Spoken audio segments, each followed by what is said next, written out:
வரவேற்கின்றோம். வாழ்க வளமுடன் அம்மா. வாழ்க வளமுடன்மா. மிக்க நன்றிங்கம்மா. வாழ்க வளமுடன். மிக சிறப்பானதொரு ஆழ்ந்த தவத்தினை நடத்தி தந்தாங்க. வாழ்க வளமுடன் ஐயா அவர்களுக்கு.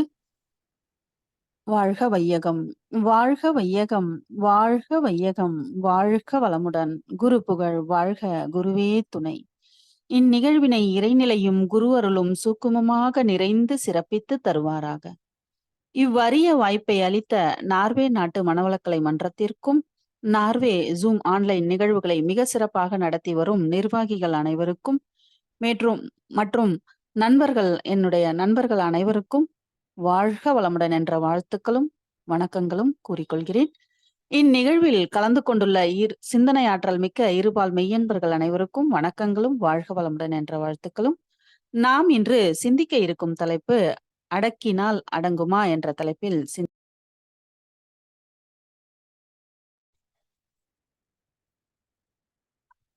நம்ம இந்த தலைப்பை ஒட்டி பார்க்கும் பொழுது அடக்கினால் அடங்குமா அப்படின்னா எப்படி அது செயலாகுதுன்னு பார்ப்போம்.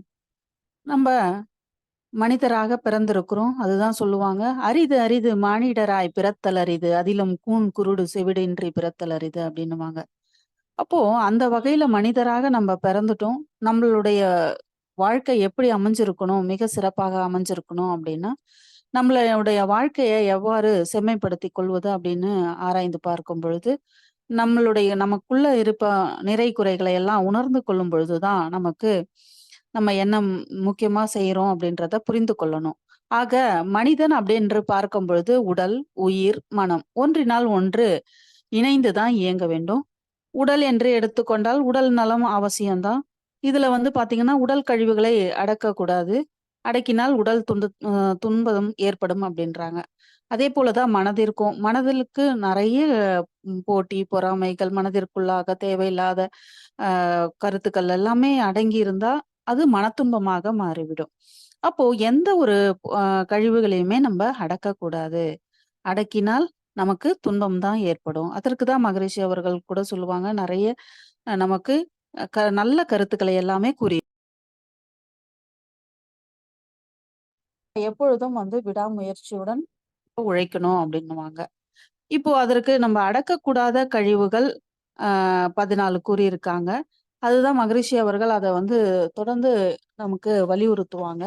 அடக்கக்கூடாத கழிவுகளாக பசி, தாகம், தூக்கம் இம்மூன்றையும் உடனே நம்ம நிறைவு செய்யணும் அப்படின்னு சொல்லுவாங்க. அது மேலும் பாத்தீங்கன்னா சிறுநீர், தும்மல், இருமல், வாந்தி, கொட்டாவி, ஏப்பம், மலம், கண்ணீர், அபான வாயு, மூச்சு, சுக்லம், சுரோனிதம் அப்படின்னு சொல்லுவாங்க. அப்போ அந்த அளவுக்கு நம்மளுடைய அந்த 11ம் அடக்கக்கூடாத கழிவுப் பொருட்களாக இருக்குது அப்படின்றாங்க. அதுக்கு தான் ஒரு கவியும் கூறியிருக்காங்க. தூக்கம் நாவறட்சி முத்திரம், தும்மலோடு இருமல் வாந்தி, நாக்கோடு பசி கொட்டாவி, தனது தழைமலம் ஏப்பம் சுக்கிலம் நோக்கி நீர் அபான வாயு அப்படின்னு சொல்லியிருக்காங்க. அப்படி இந்த வகையில நிறைய இந்த கழிவுகளை எல்லாம் நம்ம அடக்கக்கூடாது அப்படின்னுவாங்க. ஏன் அப்படின்னு பார்க்கும் பொழுது உடல் ஆரோக்கியமா இருக்கணும்னா இந்த கழிவுகளை அடக்கக்கூடாது அப்படின்னு சொல்லுவாங்க. அந்த வகையில நம்ம ஒவ்வொன்னு அலசி ஆராய்ந்து பார்க்கும் பொழுது அதற்கு தான் மகிழ்ச்சி அவர்கள் கொடுத்திருப்பாங்க. 5ல் அளவு முறை காத்து, அளவு முறை காத்து வாழும் பொழுது நம்ம எப்பவுமே ஆரோக்கியமா இருக்கலாம் அப்படின்னுவாங்க. 5ல் அளவு முறை இன்னும் பார்க்கும் பொழுது உணவு, உழைப்பு, உறக்கம், உடலுறவு, எண்ணம். இதெல்லாம் பாத்தீங்கன்னா உணவுல அளவு முறை மீறினோம், ஆசைப்பட்டு நம்ம எடுத்துக்கிட்டோம், அளவுக்கு அதிகமான உணவு எடுத்துக்கிட்டோம்னா அந்த ஆசையே நமக்கு துன்பமாக மாறிடும். அதுக்குதான் நம்ம நமக்கு ஆசையை அடக்க முடியல அப்படின்னு கூட சொல்லுவோம். எனக்கு இந்த சாப்பிடணும் போல இருந்துச்சு, என்னால அடக்க முடியல அப்படி அதனால நிறைய இந்த பலகாரங்களை எல்லாம் நான் எடுத்துக்கிட்டேன் அப்படின்னுவாங்க. அப்போ இந்த ஆசையினாலதான் இந்த நமக்கு துன்பங்கள் ஏற்பட்டது. அப்போ அதே போலதான் உழைப்பு கூட. நம்ம நிறைய சம்பாதிக்கணும், நிறைய பொருள் தேவை அப்படின்றதுனால நிறைய உழைப்பாங்க ஆசைப்பட்டு. அப்போ அந்த பொருளாதார ஆசையினாலதான் அடக்க முடியாம அவங்க உழைச்சு உழைச்சு உடலினுடைய நலம் பாதிக்கப்படுது. அதே போல உறக்கம், உடலுறவு, எண்ணங்கள் கூட நமக்கு அளவுக்கு அதிகமான ஆசையான எண்ணங்கள் நெறைய இருந்துச்சுன்னா, அத அடக்க முடியாத போது நமக்கு எண்ணங்களே ஒரு மனம் சம்மந்தப்பட்ட மன பாதிப்புகள உண்டாக்கும் அப்படின்றாங்க. அதுக்கு தான் திருவள்ளுவர் கூட சொல்லுவாங்க, "அடக்கம் அமரருள் உய்க்கும் அடங்காமை ஆரிருள் உய்த்து விடும்" அப்படின்னு சொல்லுவாங்க. அப்போ அடக்கம் அப்படின்னும் பொழுது நம்ம எப்பொழுதுமே நமக்கு அமரர் அருள் கிடைக்கும். அடக்கமாக இருக்கும் பொழுது, நம்ம எவ்வளோதான் படிச்சிருந்தா கூட, நம்ப கற்றறிந்தால் கூட, அமைதி நிலையில இருக்கும் பொழுது நமக்கு அருள் கிடைக்கும். அமரருள் அருள் அப்படின்னும் பொழுது ஒரு அ அழியாத அருள் கிடைக்கும். ஆற்றல் கிடைக்கும்னு கூட பொருள் கொள்ளலாம். மேலும் அடங்காமை அப்படின்னும் பொழுது நம்ம எல் அ கம் அதாவது "அரைக்குடம் நீர் தளும்பும், முழுக்குடம் நீர் தளும்பாது" அப்படின்னு சொல்லுவாங்க. அந்த அளவுக்கு நம்ப கல்வி குறைந்த அளவு கற்றிருந்தால் கூட, நம்ம நெறைய படிச்சிருக்கிற மாதிரி ஒரு ஒரு பாவனை காட்டும் பொழுது, அந்த இடத்துல எப்படி இருக்கும் அப்படின்னு பார்த்தீங்கன்னா, "அடங்காமை ஆறிருள் சூழ்ந்துவிடும்" அப்படின்னுவாங்க. அப்போ இந்த ஆறிருள் அப்படின்னும் பொழுது அறியாமைய தான் குறிக்குது. அப்போ இந்த இருள் சூழ்ந்துருச்சுன்னா, அறியாமையில நம்ம வாழ்க்கைய வாழும்பொழுது எப்பொழுதும் துன்பத்துக்கு நேரிடும் அப்படின்றாங்க. அப்போ அறியாமை இருளை நீக்குபவர் தான் நம்ம குருமார்கள். நம்ம மகரிஷியும் நமக்கு நெறைய கருத்துக்கள கூறி நம்மளுடைய அறியாமைய நீக்கியிருக்காங்க. நம்ம வாழ்வினுடைய நோக்கத்த உணர வச்சிருக்காங்க. வாழ்வினுடைய நோக்கம் என்னன்றத தெளிவுபடுத்தியிருக்காங்க. இறை உணர்வு பெறுதல் 6வது அறிவில் முழுமை பெறு அடைதல் தான் நம்ம வாழ்வினுடைய நோக்கம். அப்போ ஒண்ணோட ஒண்ணு எல்லாமே தொடர்புடையதாகவே இருக்கின்றது. நம்மளுடைய வாழ்வினுடைய நோக்கமும். இதுல பார்த்தீங்கன்னா, முழுமை பேறு என்பது பிறவியினுடைய மூலத்த அறியணும். நம்ம உயிரினுடைய மூலத்த அறியணும். ஆதி மூலத்த அறிந்தவர்கள் தான், உணர்ந்தவர்கள் தான் இறைநிலையே தன்மாற்றம் அடைந்து மனிதனாக வந்துள்ளது என்ற உண்மைய உணர்ந்து கொள்வது தான் நம்ம முழுமை பேறு. அப்ப இந்த முழுமையான ஒரு வாழ்க்கைய உணரணும் அப்டின்னா, நம்ம அறியாமை நீங்கணும். அறிவு மேன்மை பெறணும் அப்படின்றாங்க. அப்போ மேலும் பார்த்தீங்கன்னா, மனிதன் தான் இறுதியாக பூத்த மலர் அப்படின்னுவாங்க. அப்போ இந்த பிறவியில மனிதன் வந்திருக்காங்க. மனம் என்ற 6வது அறிவும் பெற்றிருக்காங்க. இந்த அறிவை கொண்டு அவங்க முழுமை பெற அடையணும். இறைநிலையே தானாக வந்துள்ளது என்பத உணர்ந்து, நம்ப மற்றவர்களுக்கு துன்பம் கொடுக்காமல் இருக்கணும் அப்படின்றாங்க. அதேபோல மனம் என்று பார்த்துக்கணுமா, நம்ப மனத அடக்க நினைச்சோம்னா அலையும். மனதை அறிய நினைத்தால் அடங்கும் அப்படின்னுவாங்க மகரிஷி அவர்கள். அப்போ எப்படி நம்ம மனதை அறிய நினைக்கிறது? அ ஒவ்வொருத்தருக்கும் மனம் என்பது பார்த்தீங்கன்னா, ஒவ்வொரு மனதும் ஒவ்வொரு எண்ணங்களோட தான் அமைஞ்சிருக்கும். ஆ நம்மளுடைய மற்றவர்களை நம்ப அடக்கணும்னு நெனைச்சோம்னா முடியாது. ஆனா நம்ம நம்மளே மனதுல அறிந்து கொள்ளலாம். அப்போ நான் தன்னை தன்னை யாரு, தன்னை பற்றி தெரிந்து அறிந்து கொள்ளும் பொழுது தான், நம்மளுடைய மனதையும் நம்ப அறிந்து கொள்ள முடியும். அப்போ மனம் அ அமைதி நிலை அடையும் அப்படின்றாங்க. அப்போ எந்த ஒன்றையுமே அடக்கணும்னு நினைக்கக்கூடாது. நம்ப அறியணும்னு நினைக்கணும். அடக்குதல் என்பது பார்த்தீங்கன்னா, ஒரு அறியாமையான செயல் தான். அப்போ துன்பத்திற்கு பார்த்தீங்கன்னா, 3 முக்கிய காரணங்கள் சொல்லுவாங்க.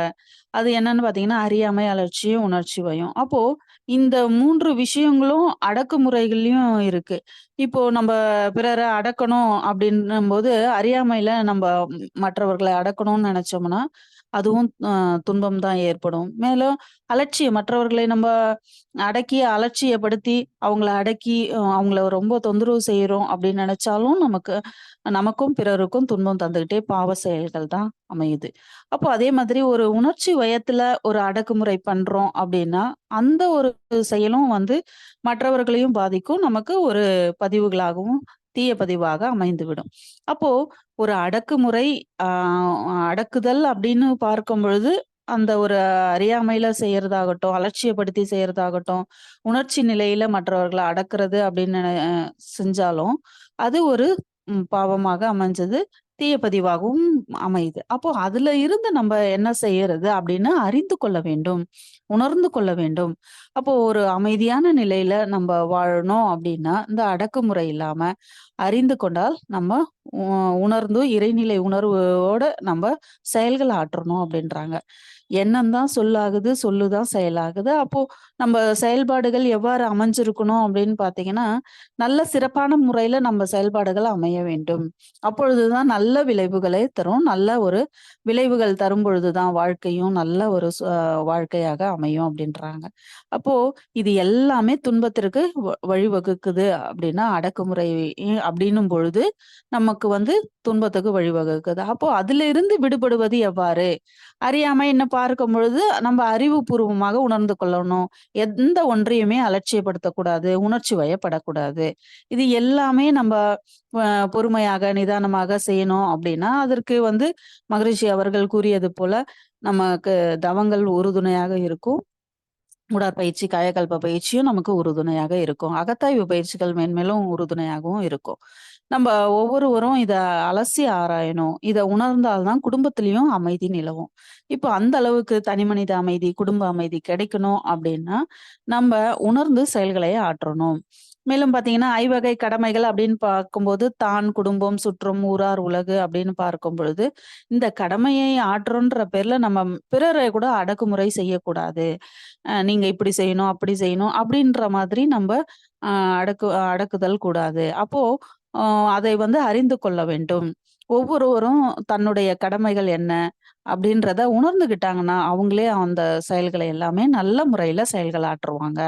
அனைவரும் இறைநிலையில தான் வந்துள்ளாங்க அப்படின்றத நம்ம உணர்ந்து கொள்ளும்போது, நமக்கு வந்து ப பிறர் மீதும் அன்பும் கருணையுமா தான் வருமே தவிர, ம் துன்ம அவர்கள் மீது ஒரு கோப உணர்வுகள் வராது. அப்ப பார்த்தீங்கன்னா, பிறருக்கு நம்ம துன்பம் செய்யணும் குடுத்தோம் அப்டின்னா, அது நமக்கும் துன்பமாக ஏற்படும். அந்த இறைநிலைக்கே செய்யக்கூடிய துன்பமாக மாறிவிடும். அப்போ நம்ப அப்படி கருதினால் தான், நமக்கு வந்து பிறருக்கு நம்ம துன்பம் குடுக்க மாட்டோம். இப்போ இறைநிலையினுடைய தன்மைகளாக வற்றாயிருப்பு, பேராற்றல், பேரறிவு, காலம் அப்படின்னு பார்க்கும் பொழுது, அ திறங்களாக தன்மாற்றம் இயல்புக்கும் கூர்தலறாம் அப்படின்னுவாங்க. அப்போ இது எல்லாமே அந்த தன்மைகள் ஆகட்டும், திறன்கள் ஆகட்டும், உள்ளடக்கமாக அ அமைந்திருக்கின்றது. இறைநிலையினுடைய தன்மைகளாக அ உள்ளடக்கமாக அமைஞ்சிருக்குது. அப்போ இவ்ளோ சக்திகள் கொண்ட பேரறிவு, பேராற்றல் எல்லாமே வந்து இறைநிலையிடம் இருந்தால் கூட, உள்ளடக்கமாக இருந்தால் கூட ஒரு அமைதியான நிலையில அது வந்து அதனுடைய செயல்கள் ஆற்றிட்டு இருக்கு. அவ்ளோ சக்தி படைத்து சக்தி அ சக்திகள் நிறைந்ததாகவும் இருந்தா கூட, அது வந்து உள்ளடக்கமாக அமைதியான நிலையில இருக்கு. அதனுடைய செயல்களாற்றுதுன்றாங்க. மேலும் பார்த்தோம்னா, அதுக்கு தான் மகரிஷி அவர்கள் ஒரு கவியில குடுத்திருப்பாங்க. "அண்டமதில் உருவெடுத்த அறிவைப் பெற்று அவ்வறிவு ஒன்று முதல் ஆறதாகி கொண்டமெலாம் இவ்வுருவில் குறிப்பில்லாமல் கோடான கோடி எண்ணி அனுபவித்து கண்டபலன் எனையறிய நினைத்தேன் அப்போ கருத்துணர்த்தி கனல் மூட்டி கருவாம் ஞான குண்டலினி எனும் என் மெய்யுணர்வு எழுப்பி குறித்து எனை அறிவித்த குருவே அன்பேன்பாங்க." அதாவது நம்ப இப்படியெல்லாம் நம்ம உருவெடுத்து வந்திருக்கோம். இந்த ஓரறிவுலேருந்து 6 அறிவு வரையும் எல்லாத்தையுமே அனுபவிச்சு வந்திருக்கோம். அப்போ இதையெல்லாம் நம்ப அறிந்து கொள்ளணும். அப்போ அனுபவித்து கண்டபலன் எனையறிய நினைத்தேன் அப்போ அப்படின்றாங்க. அப்போ இதையெல்லாம் எண்ணி அனுபவித்து அத அறிந்து கொண்டபோது தான் நினைக்கும்போது கருத்துணர்த்தி கனல் மூட்டி கருவாம் ஞானம் அப்படின்றாங்க. அதாவது எல்லாமே கருத்தினால் உணர்த்தப்பட்டது அப்படின்றாங்க. அப்போ நம்ம எல்லா கருத்துக்களையுமே அலசி ஆராய்ந்து பார்க்கும் பொழுது தான், அந்த கருத்துக்களை உணர்ந்து கொள்ளும் பொழுது தான் இந்த மெய்யுணர்வ பத்தி புரிந்து கொள்ள முடியும், அறிந்து கொள்ள முடியும் அப்படின்றாங்க. அப்போ ஒரு உணர்வு கிடைக்கணும் அப்படின்னா, முதல்ல வந்து புரிந்து, அறிந்து அதுக்கப்புறமா தான் உணர்வு பெற முடியும். அப்போ எல்லாத்துக்கும் நமக்கு குருவே வந்து வழிவகுத்திருக்காங்க. இந்த மனவளக்கலை யோகா பயிற்சிகள வந்து தொடர்ந்து நம்ப கற்று, பிறருக்கும் ஒரு முன்னோடியாக வாழ்ந்து, நம்ம இந்த கலைய வந்து வளர்க்கணும் அப்படின்ற தாக இருக்கு. நம்ம வந்து ஒரு பீச்சுக்கு போறோம். ஜாலியா என்ஜாய் பண்ணலான்னு ஒரு பீச்சுக்கு போறோம்ன்னு வச்சுக்கோங்களேன்.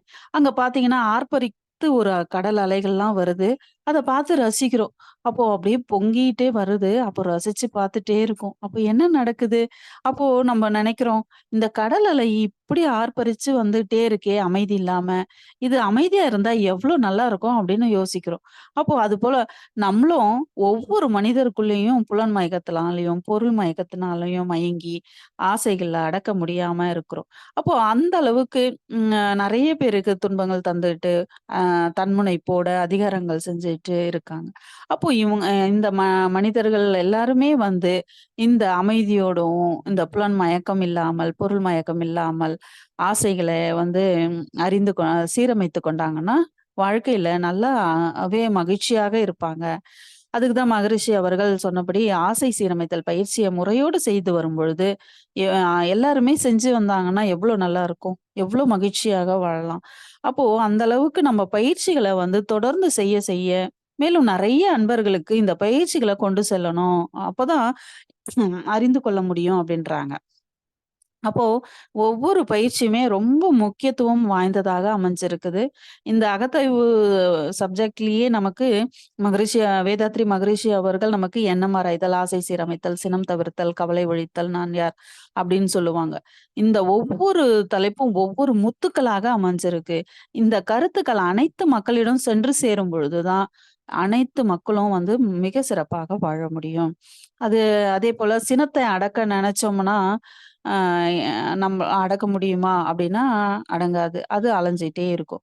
அப்போ "மனம் அடங்க கற்றாலும் சினம் அடங்க கல்லாருக்கு வாய் ஏன் பராபரமே" அப்படின்னுவாங்க தாயுமானவர் பாடல்ல. அப்போ நம்ம என்னதான் மனத்த அடக்கினா கூட, அந்த சினத்த அடக்கணும் அப்படின்னுவாங்க. அப்போ அந்த சினம் அப்படின்னும் பொழுது நமக்கு ஏன் அதனால மற்றவரும் துன்பப்படுறாங்க. சினத்த அடக்கினோம்னா கவலையாகுது. உடல் நலமும் கெடுது. அப்போ கவலைய அடக்கினா என்னமாக மாறுது அப்படின்னு பார்த்தீங்கன்னா, வஞ்சமாக மாறிடுது அப்படின்றாங்க. அப்போ எந்த ஒரு உணர்வுகளும், உணர்ச்சிகளையுமே அடக்கி, அடக்கி, அடக்கி அளவுக்கு மீறி அடக்கினால், ஒரு துன்ப விளைவை தான் குடுக்குது என்பத புரிந்து கொள்ளலாம். இதுல பார்த்தீங்கன்னா, இப்போ ஒரு ஆசிரியர் எடுத்துக்கிறோம். ஆசிரியர் என்ன நினைப்பாங்க? மாணவர் நல்லா படிக்கணும். அவன வந்து அடக்கி ஒரு இடத்துல உட்கார வச்சு ரொம்ப அடிச்சு நம்ப வந்து இது பண்ணா அவன் நல்லா படிப்பான் அப்படின்னு நெனைச்சாங்கன்னா, அந்த மாணவன் நல்லா படிப்பாங்களா? அப்படின்னு யோசிக்கணும். அப்போ அந்த மாணவனுக்கு புரிய வைக்கணும். படிப்பினுடைய படிப்பினுடைய அவசியத்த அவன் புரிந்து கொண்டான்னா, அந்த மாணவன் மிக சிறப்பாக வருவான். ஆனா, அவன அடக்கணும்னு நெனைச்சா, அடங்க மாட்டாங்க. அப்போ அதனுடைய முக்கியத்துவத்த உணர்ந்து கொள்ளணும். அதற்கு ஆசிரியர்கள் வந்து அந்த குழந்தைகளுக்கு, மாணவர்களுக்கு நல்ல வழி நடத்தணும் அப்படின்றதாக இருக்கு. மேலும் பற்று, பாசம் அப்படின்னு பார்க்கும்பொழுது, நம்ப குழந்தைங்கள் மேலயும், வீட்ல இருக்கவங்க மேலயும் அளவுக்கு அதிகமான பற்று, பாசம் வச்சுர்றோம். அப்போ அதனால எதிர்பார்க்கிறோம். எதிர்பார்ப்பு ஏமாற்றமாக மாறுது. அப்போ அந்த பற்று, பாசத்த கூட ஒரு சிலர் அடக்கியும் வச்சிருப்பாங்க. காட்டவும் மாட்டாங்க. அந்த உணர்ச்சிய வந்து அடக்கி பாசம் வச்சிருக்காங்க, பற்றும் வச்சிருக்காங்க.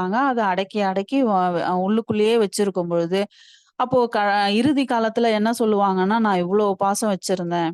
ஆ யாருமே என்ன கவனிக்கல" அப்படின்னுவாங்க. அதே மாரி பற்றும், "நான் இத நெனச்சேன், அத நெனச்சேன், இத வாங்கணும்னு நெனச்சேன். எனக்கு எதுவுமே கிடைக்கல" அப்படின்னுவாங்க. அவ்ளோ பற்றும் அடக்கி, அடக்கி வச்சிருப்பாங்க. அத வெளிப்படுத்தியிருக்க மாட்டாங்க. அப்படி இருக்கும்பொழுது, அடக்கும்பொழுது அவங்களுக்கு இறுதி காலத்துல வரும்பொழுது, எல்லாத்தையுமே சொல்லி, சொல்லி சொல்லிக் கொண்டே இருப்பாங்க. அந்த ஆசை நிராசையாகவே இருக்கிற மாதிரியே ஃபீல் பண்ணுவாங்க. ஒரு மனநிறைவு இல்லாதது போல அவங்களுக்கு தோன்றும். அப்போ அந்த அளவுக்கு மனநிறைவு இல்லாத போல தோன்றும் பொழுது, அ ஏன் ஆசைப்படுறோம்? எதுக்காக ஆசைப்படுறோம்? எது மேல பாசம் வைக்கிறோம்? அப்படின்றத அவங்க அறிந்து, புரிந்து கொண்டு உணர்ந்துட்டாங்கன்னா, அவங்களுக்கு மனநிறைவு வந்து கிடைக்கும். அப்போ அவங்க அத புரிந்து கொள்ளாத போது தான் அவங்களுக்கு மனநிறைவு கிடைக்கல. அதே மாதிரி குழந்தை வளர்ப்பு அப்படின்னும் பொழுது, குழந்தைகள எப்படி வளர்க்கணும் அப்படின்னும் பொழுது, குழந்தைகள அடக்கணும்னு நெனைச்சோம்னா அடங்கவே அடங்காது. குழந்தைகளுக்கு கற்றுக் கொடுக்கணும், புரிய வைக்கணும், அவங்களுக்கு உணர வைக்கணும். அப்போ அந்த குழந்தை வளர்ப்பு என்பது மிக மிக அவசியம். அதுல வந்து குழந்தைகள வந்து சான்றோர்கள் மூலமாக வளர்க்கும் பொழுது, குழந்தைகள் மிக சிறப்பாக வளருவாங்கன்னு சொல்லுவாங்க மகரிஷி அவர்கள். அதுக்கு தான் ஒரு கவியும் குடுத்திருப்பாங்க. "பெற்றோரே குழந்தைகளை வளர்த்தல், இந்த பேருலகில் எங்கெங்கும் பழக்கமாச்சு. பெற்றோர்களிடமிருந்தே வேண்டா செய்கை, பிள்ளை கட்கு பலபடியும் சமத்துவம் கிட்டா. பெற்றோரால் ஜாதி, மதம், மொழி இவற்றால் பேதங்கள் பிள்ளைகளை தொடர்ந்து நிற்கும். பெற்றோர் தம் மக்களை தமை சமுதாயத்தின் பேரறிஞர் வளர்த்துவிட உலகம் சீராகும் அப்படின்றாங்க. அதாவது பெற்றோர்கள் வளர்க்கறத விட பேரறிஞர்கள் வளர்த்தாங்கன்னா அந்த குழந்தை மிக சிறப்பாக இருக்கும் இந்த உலகத்துல அப்படின்றாங்க. அப்போ இந்த சமுதாயத்துல நம்ம அந்த குழந்தைங்களுக்கு பேரறிஞர்கள் கூட ஒரு வளர்த்துறதுக்கான வாய்ப்புகள் கிடைக்கும் பொழுது நம்ம அதை பயன்படுத்தி கொள்ளணும்.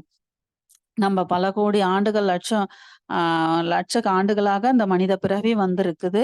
ஒவ்வொரு ஓரறிவிலிருந்து 5 அறிவு விலங்கு வரை நம்ம மாறி, இப்போ 6வது அறிவாக மனித இனம் வந்த போதும், அவங்க வந்து மேன்மேலும் மேன்மை 6வது அறிவில் மேன்மை பெறணும் அப்படின்றாங்க.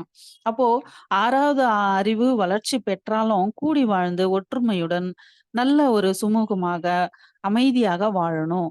அதற்கான நம்ப அனைத்து விதமான ஒரு முயற்சிகளையுமே நம்ம செய்யணும் அப்படின்றாங்க. மேலும் பார்த்தீங்கன்னா, இந்த குழந்தைகளிடம் இந்த உயர்வு தாழ்வு மனப்பான்மை, மேலும் போட்டி, பகை இந்த மாதிரியான விஷயங்கள குழந்தைகளுக்கு கற்றுக் கொடுக்காம, நல்ல விஷயங்கள குழந்தைகளுக்கு கற்றுக் கொடுத்து, ஒரு பேரறிஞர்கள் ஆ ஆ செயல்கள் ஆற்றக்கூடிய அளவுக்கு நம்ம வளர்த்து விடணும் அப்படின்றாங்க.